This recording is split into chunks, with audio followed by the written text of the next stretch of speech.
So, you just started using LinkedIn Premium. Now what? Well, on your premium company page, you noticed around 7.5 times more page engagement and 5 times more page views. Well done. And now, new clients are messaging you. All because you're using LinkedIn Premium, which helps you get the business growth you want. Think big, small business. Think big. Start your free trial at linkedin.com/premium small business. That's linkedin.com/premium small business. Ryan Reynolds here from Mint Mobile. I don't know if you knew this, but anyone can get the same premium wireless for $15 a month plan that I've been enjoying. It's not just for celebrities. So do like I did and have one of your assistants switch you to Mint Mobile today. I'm told it's super easy to do at mintmobile.com/switch. Upfront payment of $45 for 3-month plan, equivalent to $15 per month required. Intro rate first 3 months only, then full price plan options available. Taxes and fees extra. See full terms at mintmobile.com. Welcome to the Sportsman's Voice podcast, your inside connection to outdoor legislation.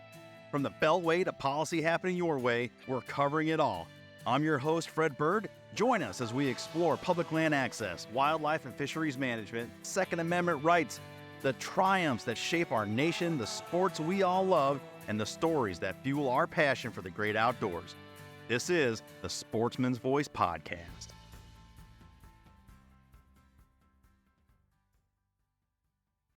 Welcome in, ladies and gentlemen, to this feature episode of the Sportsman's Voice podcast. Welcome back, and it is my great pleasure to welcome in the president and CEO of the National Shooting Sports Foundation and CSF board member, Mr. Joe Bartozzi. Y'all are familiar with Joe. He's been on the program a number of times, and this week we are talking about Project ChildSafe and Gun Storage Check Week as we head into June here and highlight all things firearm safety and making sure the kids and everyone in your house is squared away. So we're going to get into a lot of the resources that NSSF has provided folks via their projectchildsafe.org website. Again, that's projectchildsafe.org. And I'm going to welcome in Mr. Bartozzi. Joe, it's great to see you. And let's talk about all of everything I just said and what folks can do to get ready for June here and put some of this to practice. Well, great. Thanks so much, Fred, for having me on and giving me the opportunity to talk about this important program. Of course, Project ChildSafe has been around now for more than 25 years. We've distributed well over 41 million firearm safety kits, which include gun locks. And really, the biggest part of our program is, yes, the locks are very important. People can start locking their firearms when they're not being used, but also the educational program, our online assets, our digital assets, the materials we send out to our stakeholders around the country. Those are really important to educate folks on the options of secure storage, again, when the firearm is not being used. And to augment that, you mentioned one of our upcoming programs. We started in 2024 with a program called Gun Storage Check Week. And we did that the first week of June to coincide with National Safety Month. And again, the first week of September to coincide with Suicide Prevention Month. And the message with Gun Storage Check Week is to make sure it's secure. It augments or complements Project ChildSafe in that we send a visual reminder to folks to kind of take stock of or to assess their storage practices when it comes to their firearms. So looking at the numbers here, Joe, you referenced all the buy-in, the 41 plus million gun locks that have gone out, and looking here at your by the numbers section, some pretty impressive numbers here. 15,000 law enforcement agency partners, 13,000 plus retail stores, conservation groups, hunt clubs, and safety instructors have joined on to this. That is quite the ground game for this and buy-in over the number of years. Yeah, it's a great program and it's very important. And again, it's all about education. There is no one size fits all approach when it comes to firearm storage. Everyone has different needs and different situations at home. All we're trying to do is to give them the tools, the resources, the information, especially with all the new gun owners that have come on in the last 4 to 5 years, millions of brand new gun owners. We're trying to give them education on how to securely store their firearm once they get it home and they're not using it, they're not at the range or they're not, concealed carry, whatever. When you get home, make sure your firearm is securely stored. That's what we're really saying here. It's you recognize the amount of folks that have come into the fray here in recent years and new firearm owners. For us, it seems commonplace and almost just a default mechanism of what that actually looks like. Let's say it's a young person coming in to the firearm space in the community, first time firearm owner. No kids in the house. It's just them. They may just have a single occupancy home or whatever. But stress the importance of that firearm storage and what that looks like, because I don't think that's necessarily intuitive to most people, especially unfortunately when we hear about these negligent discharges and things that go on by people that just haven't taken that extra step to be self-educated. It's really a very important concept for some people, and they think, that, well, I have this plan. I keep the firearm in the dresser drawer or on the top of the refrigerator. You could make up any number of places where people believe that their firearm is secure, or at least to them, it's somewhat secure. But I will tell you a real story that happened to me years and years ago. I was on a shooting on a pistol team, and one of my colleagues on the team, was a great guy. He was a tool maker in the shop that I worked at, and he kept his gun like most of it back in those days, in the box on top of the dresser drawer, or on top of the closet shelf. And his neighbor found out about this, found the firearm, took it home, and used it to die by suicide. Oh, So this was a lesson that I learned very, very early on in my gun owning career, is that if just because you think it's secure and you may have no children in the home, you just never know if someone's going through a crisis. You just never know how that's going to work out. And believe me when I tell you, I understand completely the notion that I want a firearm at the ready in case something happens. Someone tries to break into my house, and I have to protect my wife and my family. 100%. Believe me, that's on my mind all the time. The technology that exists today, however, with between fingerprint or key fob, quick access firearm safes, that is really a game changer in the last several years for this secure storage program. And I'll tell you why, because for me, it's a question of a possibility that someone could try and break into my house when I'm there, but it's an absolute 100% certainty that my grandchildren are visiting my house every single week. And so I have to be very mindful of this. Again, there's no one size fits all. I completely get that. But you have to think beyond just yourself and beyond the here and now to think about the what ifs and the potentials. And again, with the technology that exists today at very reasonable cost, access is nearly instantaneous to retrieve a firearm when it's absolutely necessary. I as I hear you talking about that, and really it feels like the theme there is more the protective weapon systems, handguns and such. But as I'm sitting here right in the throes of turkey season, and using those variants and what that looks like when I come home, sometimes in the heat of the day or a successful hunt and the excitement, there is this momentary lapse sometimes of you're taking your stuff off, putting all your gear away, or whatever that looks like. Most of the gear stays in the truck for me because I'm constantly running and gunning or going here and there every morning during the season. Um, and I have, by personal experience, and I'm recognizing this, obviously nothing happened, but I lent my shotgun up against a cabinet, again, trying to put everything away and then get distracted, walk away, realizing 15 minutes later, I left that shotgun unsecure and it totally freaked me out.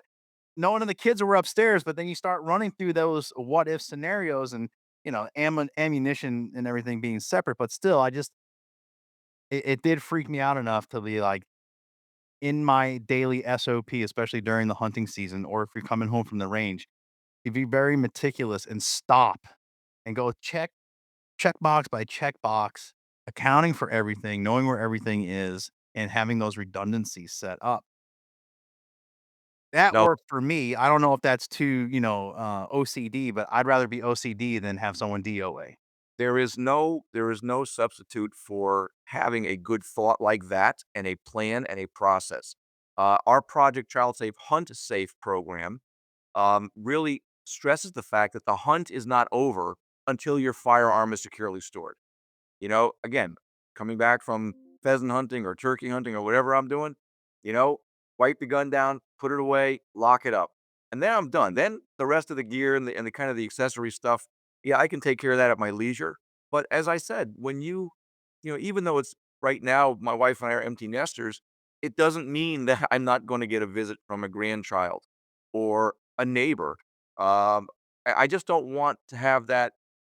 I don't want to be left with the regret that because I know, especially because I know the rules, and I kind of help to set the pace for these rules with Project Child Safe as the chairman of that foundation, but also now with our gun storage check week program. I have to be constantly thinking about this, and I'm trying to kind of be the advocate to spread the word to remind people, don't let this happen to you. I mean, we've all seen the news where criminals are using stolen firearms, right? To do really bad things. And that gives all gun owners and the gun industry a really bad name, a really bad reputation. So what maybe selfishly, if we as gun owners did a better job of securing our firearms so they were less accessible to criminals that might break in and steal their guns, well, maybe things will turn and the crime rate will start to fall and these people won't have access to firearms. So again, we can get on a tangent. Either we talk to safety for children, but also the criminal aspect of this. And of course, we talk about suicide prevention. Uh, this was something that I saw my friend anguish for years after that event. Um, and it really left an impression on me as again as a young gun owner at that time to say, hey, I ought to really think carefully about this. So it's funny how things come together, but we are very serious about this, and we're really trying to get as many people to get the word out about Gun Storage Check Week. And our tagline is make sure it's secure, and that people can say, hey, just take stock, evaluate, make sure your storage is appropriate to your needs at that moment in time. Going back to the first time owner and someone that's getting new to this, let's say they couldn't they got their firearm. They couldn't afford a biometric, handgun storage for their nightstand. They couldn't afford a cabinet for their long guns. Is there a recommendation? Now, most of these will come with those, the locks you guys provide for free that can go into, the receiver, go through the mag well, whatever your setup is, rendering that firearm ineffective, at least in that position. What is your recommendation for someone that they're not there yet? They haven't been able to save enough coin to get one of those safes. What can they do to keep their firearm safe in the meantime? Well, the first thing is really to make sure your firearm is unloaded when you're done using it, when it's on your person. But again, every handgun, it's law by law, every handgun must come with a firearm safety device, typically a cable lock, because those are most not only are they most universally adaptable to most types of firearms, they really do render that firearm inoperable. Um, I mean, it you the way you if you put it through properly through the breech, you can't close the action, therefore you can't chamber around. Those are the most effective. It is a little bit slower than a biometric or a keypad perhaps, because you have to have an actual physical key, but it's better than living with regret. Mhm. If something were to happen, you would not want to be reliving that trauma for the rest of your life. You will regret this. So I would say that certainly you have to assess your own situation, where you live, who's with you, what are the possibilities of people going to come to your house, or that a criminal is going to try and break into your house. You have to weigh all these things, and there is no one size fits all, as I said earlier. But truthfully, you have to make sure your firearm's secure. You have a responsibility as a firearm owner to really think this through and to do the right thing. And again, I'm not here to preach about how to do it, but you've got to consider it. You've got to really think it through carefully, because the stakes are just that high. Yeah, absolutely. Now, people, again, going back to projectchildsafe.org, you can go into a specific mod here for joining the gun storage check week support list where you can get resources. And then furthermore, there's more digital downloads, brochures, pamphlets that people can get into. Um, Obviously, outside of the name, it comes with the week. What else are you guys doing as an organization, Joe, across the country to engage gun owners, responsible gun ownership and storage during June 1st through the 7th? Yeah, what we did is, like, for example, we started Gun Storage Check Week in 2024. That first year we introduced it, we had about 500 companies in our industry repost, retweet, reshare on social media our messaging about checking your secure storage means and your methods, right? We had about 10 million total impressions from that campaign last year. So it was very impressive. We have billboards going up around the country. And this year we're trying to double up and get 1,000 member companies and to get at least 20 million impressions, so that people will, again, it's just an idea of making sure that they're thinking about it, it's conscious to them, and they could take stock of where they are in terms of their storage. So yeah, we're really trying to get the word out, and we're not a consumer-based organization, right? And Mhm. National Shooting Sports Foundation is a trade association for industry members, so companies, manufacturers, distributors, retailers, ranges. But we're trying to drill down to their consumer customers because those are the ones that are the real firearm owners that we're really trying to target here and make sure that they understand that there are affordable and a variety of means to secure your firearm when you're not using it. So we're trying to get that word out, and our members have been very supportive. And again, we're trying to really hit some big numbers this year to get as many gun owners in the country. There's 100 million gun owners in this country, and we're trying to reach a bunch of them to remind them of the importance of secure storage. It makes me think of like buying a vehicle, right? Most places you can't buy a vehicle without an insurance policy. Happens in New Hampshire where I live, that Live Free or Die is there, and you don't have to, even though it's pretty dumb not to have it, right? So I guess what I'm getting to is back to my earlier question about that first time purchaser or whatever. Maybe you inherited a collection and you don't have that cabinet or safe. I would definitely say if you're proactively going out and purchasing one, probably the storage needs to be part of that financial commitment. So if you're pricing out that firearm, you need to also include, I would say, at a bare minimum, a lock, key and lock, uh, handgun or cabinet, to make sure you have that stored as day one as soon as you bring it into the house. And that probably needs to be part of that plan, just like buying a car and knowing what your insurance premium is going to be a month. That's part of that whole plan for the 60 months or whatever you own your car for. Yeah, and that's a great way to express it is to have a plan, right? When you go to look for a particular firearm and you go to your retailer, you're gonna know, like, I'm using it for pheasant hunting, or I'm using it for personal defense, or I'm using it for whatever. So you're already thinking about kind of what your needs are going forward. And the next step or the next logical step, at least, okay, when you decide on what it is you're going to buy, now decide how you're going to secure it. Because as you said, your children are home, or my grandchildren, or a neighbor, or whatever. You need to be thinking about that because, again, with great power, right, comes great responsibility. And there is a message here that we're telling you, just think about this. Make sure it's secure. Make sure you do something, plan it out. Every retail shop that I've ever been to has lock boxes, locking gun cases, a padlock. Many guns come now with a like handguns come with a case that has a little hole to put a padlock through. So even as something as simple as a padlock Uh-huh. through that case puts time and space and distance between a bad thought or a bad actor or a child, a curious child. That is a really good first step. And then at some point, if you want to get a digital or a biometric lockbox or a full size safe, of course you can do that. But most gun cases now can be locked with something as simple as a padlock. You can get any hardware store. That's a great point. Yeah, and you're absolutely right. They all do, and even when you're traveling, those all come like that. Going through here on the website again, you guys have a mod that I think is a great resource as we're talking about options and what is out there. You guys break it down into price ranges, what makes sense for the variant you've purchased. Go into that a little bit more. Tell folks how they can interact with that and how that would help. Yeah, if you go to projectchildsafe.org or even gunstorage.check.org, there are links to kind of we call like a buyer's guide to firearm safety devices, and it kind of lists out from least expensive to most expensive, the kind of options that people could have to really best suit their needs and their personal environment back at home or wherever they're storing their firearms.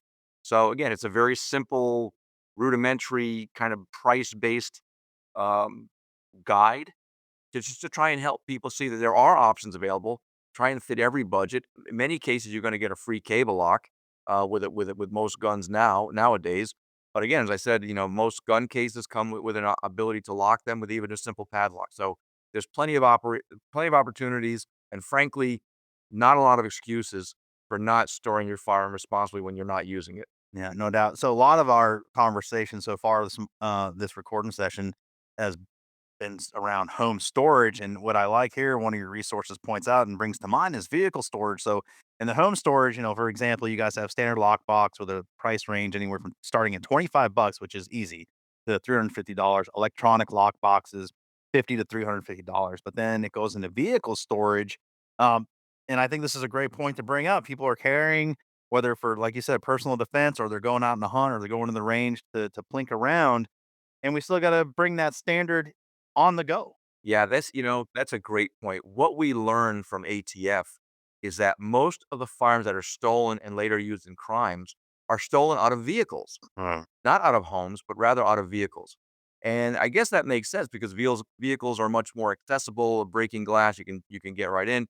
What we're seeing nowadays, though, and there's so many now new companies coming up that are actually providing in-vehicle storage. I saw one company at the SHOT Show, they have a headrest that's a lockable headrest. So you can store a small arm in the headrest of the vehicle.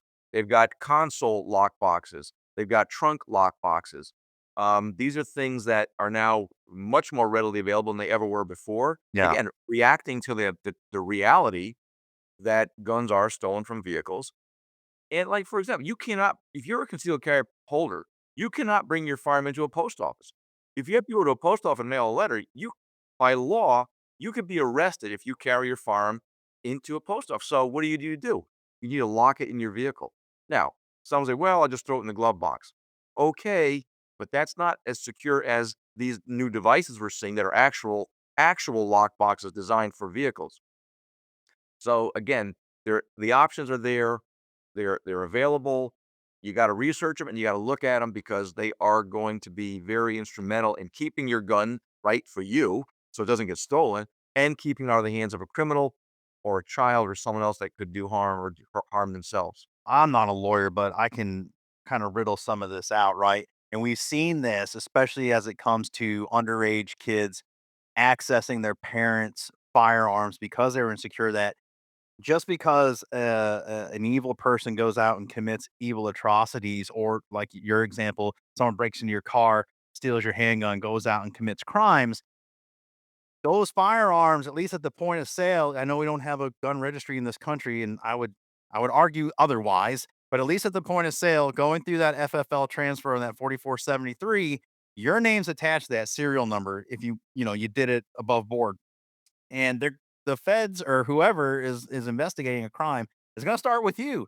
And if it's found that you were negligent or you didn't do your best, and what I'm saying here is an effort here to lock these things up. If you just left a gun out and someone grabbed it and went commit a crime, people are being found liable and they're going to jail. Yeah, that's exactly right. There's going to be an investigation. Okay, and you're gonna be held to a at least a reasonable person standard, which means that you would act as a reasonably prudent person would under the same circumstances. And I am a lawyer, so forgive me for Oh, getting a very little go in for the it. weeds here.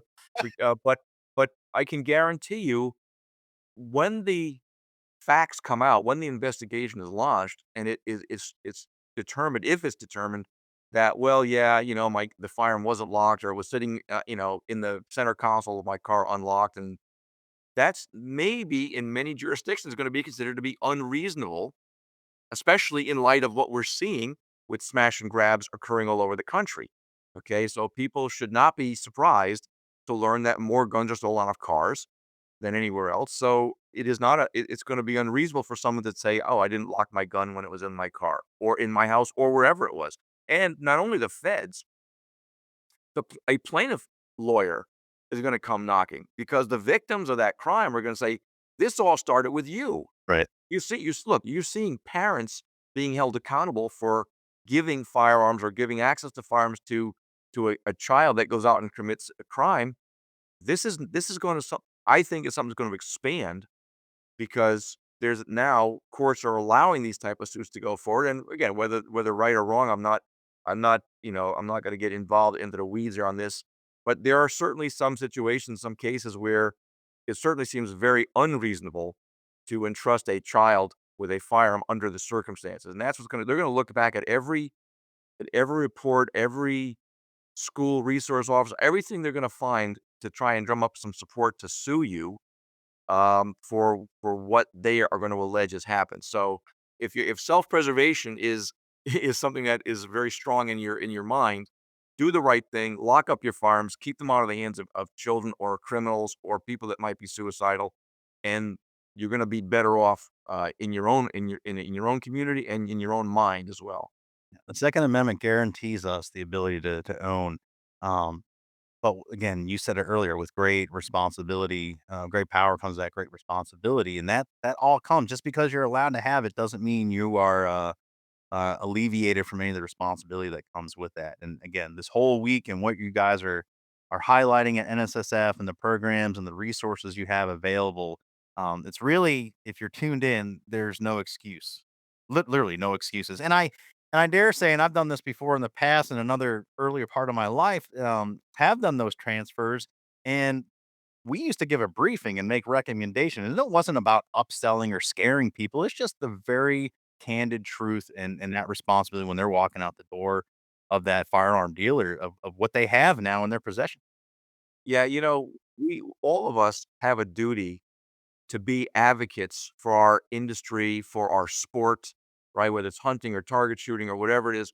So be the good advocate. Remind people about secure storage, especially the newer gun owners. Be that mentor to say, hey, you just bought a gun. Great, congratulations. Let's go to the range. Let's have a good time. But when you're done, lock up the gun when you're not using it. Okay, that's the right thing to do. It's going to save you some anguish potentially, and certainly give you peace of mind. But again, we have a duty to be a good, strong, positive advocate and a good, strong partner with our community for public safety. And I hate to be dramatic about this, but it's that important. And I'm really proud of the resources that we've put together to remind people to get out there and yeah, go hunting, go shooting. I mean, this is all it's what we do here, right? It's what we do, and we're not working. But but we've got to also be that advocate to say the next step is make sure it's secure. Secure storage of firearms save lives. We know this to be true. Accidents are at all-time lows because people are taking this seriously, and we want to keep it going. So please spread the word. Spread it on social medias, with all your contacts, gunstorage.check.org, projectchildsafe.org. Please do because it's that important. Yeah, for sure. And again, I'll echo what you just said there. And this isn't to be like dark and scaring people away or talking you out of purchasing. We want people to come into the community. We want people to enjoy recreational shooting and come into the wilds and go try your hand at whatever your wild pursuits are. We welcome that. You just got to do so safely, and we want everyone getting home safe. We want everyone to be home in their home safe, and certainly, especially for me when it comes to the kids, you don't want anything to happen to anybody, especially kids. And if they're in the house and the kids aren't talking about it, chances are they got questions. I spot check my kids. I give them random quizzes just to make sure they're still thinking about it. If dad screws up and has a mental lapse and leaves his shotgun against the cabinet, what's your steps? What are you going to do? What aren't you going to do? And walk me through that scenario. And as I've done that since the kids are old enough to come out in the woods with me, starting at 4 years old. So walk me through this. Not Yep. everyone's perfect. Things can happen, but how do we prevent anything worse from happening? And my kids are pretty in tune to that stuff, and I hope other people are doing the same. Well, we did the same thing then because I had the same process with my own children. They were growing up with guns in the house, as I was an avid target shooter, competitive shooter, and hunter. And I did the same thing, and never underestimate the curiosity factor with children. Never think, oh, it's hidden so well they'll never find it. Trust me, it's amazing how resourceful children are, and they want to find something. And mystery, the mystery of, oh, what's behind that door Mhm. is almost it's like candy to a children. They have to find that out. So you have to demystify the situation. You've got to educate. Education is the way to go. and not to scare them, but to make them respect what's going on. If you want to talk about this, we'll talk about it. We'll go to the range. We'll do the training. We'll do all this stuff when the time is right.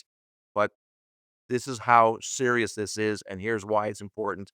So yeah, we had we had the same approach when it came to raising our children around firearms. And it doesn't stop. The older they get, the better they should be able to perform and, be able to hope to get to a place where, when they go out on their own, they're taking everything you gave them and doing it. So, it's serious stuff, and we're certainly, happy to have you on the program, Joe, and highlight this. I hope people that are tuning in will take this program and share it socially or however you share content, because this is an important one. And as this airs, we're clear of most of the turkey seasons, so we're getting the summer, great time to go out to a range, and enjoy that, and go shoot some clays and trap. But all this is pertains. And listen, we talk about this literally every week, whether it's on our news roundup or on one of these feature shows. Somehow the American system of conservation funding comes into play. And I'd be remiss not to recognize that your participation, and again, we want you in the community, directly goes to conservation funding, helping our state agencies deliver mission on the ground. And, the folks that are lifting that weight are our recreational shooters. I know hunters, again, we've acknowledged this, like to kind of put that on our backs, but it's the recreational shooting crowd that is doing it. So, again, recognizing this is a great time of year to go out, all of this comes into play. Again, yeah, thank you so much, Fred. Really appreciate that. And yeah, the conservation element is certainly critical. The firearm and ammunition industry pay about 95% of all the Pittman Robertson excise tax funds that go into conservation funding and habitat restoration and so forth. So yeah, it's a fantastic model. It's the envy of the world. Um, let's do the right thing. Let's do it right. Let's get out there, hunt, shoot, learn to be safe, all those things, but the hunt is not over, the shoot is not over until the firearm is securely stored, Uh, and that's the bottom line. So, again, thank you for having me. I really appreciate, the opportunity to talk about this important program. yeah, you bet. And again, the website projectchildsafe.org, and then give the website for the gun storage check week. Yeah, it's gunstoragecheck.org. So just gunstoragecheck.org, and it has links to all of our resources, social media, sharing materials, and toolkits, and so forth. And if you don't have a lock there, I mean, I think every other page I click through for all the resources, there's something showing me how to obtain a cable lock at the very minimum. And I want to say most FFLs have them. And if you ask, someone will make sure you got one if you don't. Yeah, I mean, in Project ChildSafe, we've got about 15,500-ish law enforcement partners around all 50 states and the 5 US territories. So chances are a jurisdiction in your area will have free Project ChildSafe locks. So, and if you need to find out, just contact us and we'll show you which police departments in your area have them.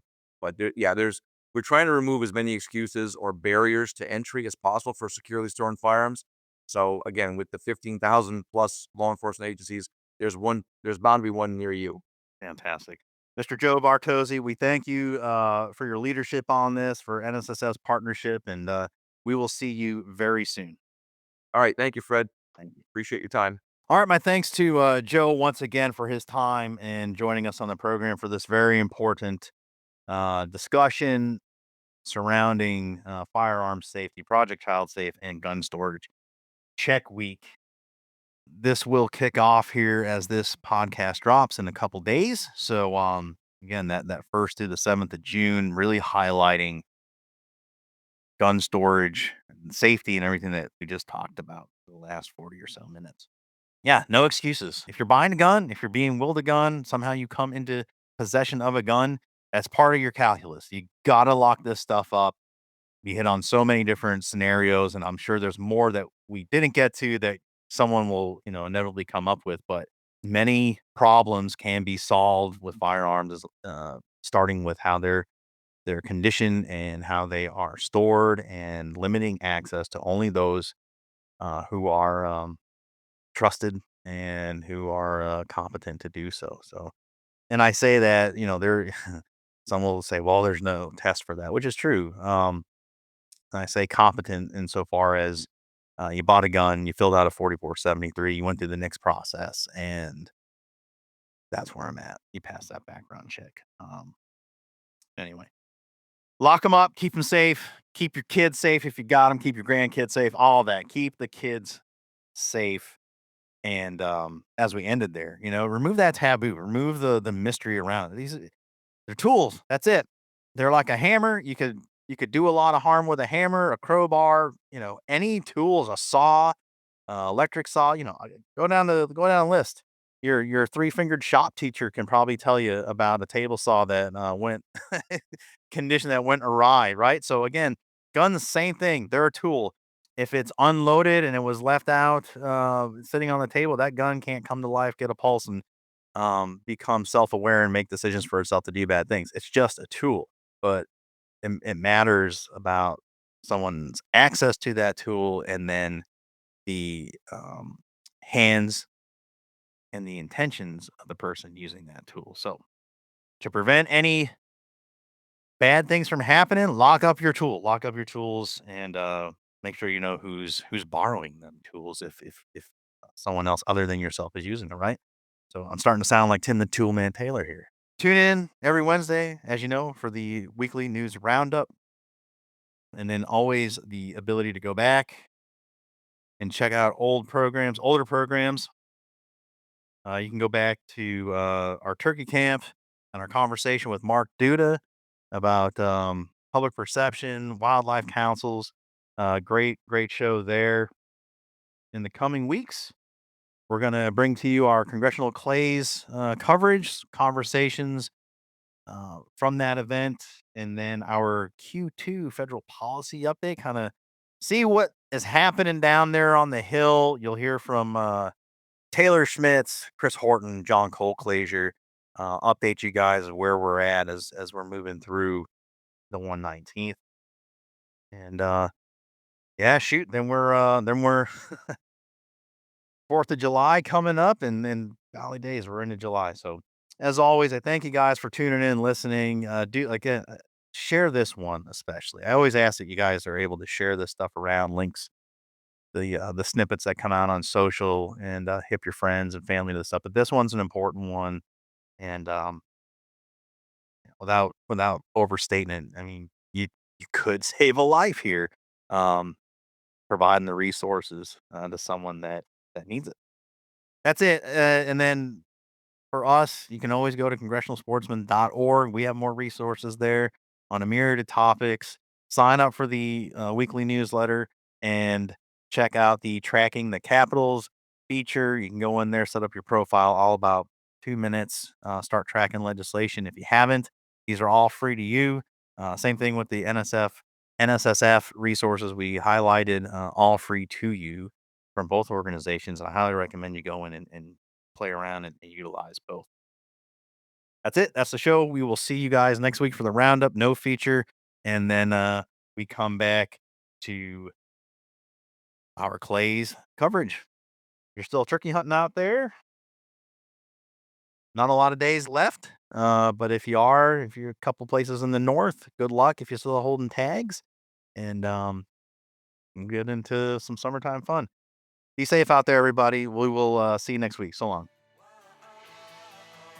Thanks for joining us on this edition of the Sportsman's Voice podcast. Ladies and gentlemen, your support is crucial, and you can help us out right now by leaving a review, filling in those 5 stars where available, sharing this episode with friends and family, and engaging with us socially. CSF can be found on Facebook, Instagram, and X, formerly known as Twitter. Together, we can protect the outdoor sports we love and continue to keep you informed wherever you are. That's it for this week. Until next time, we'll see you later.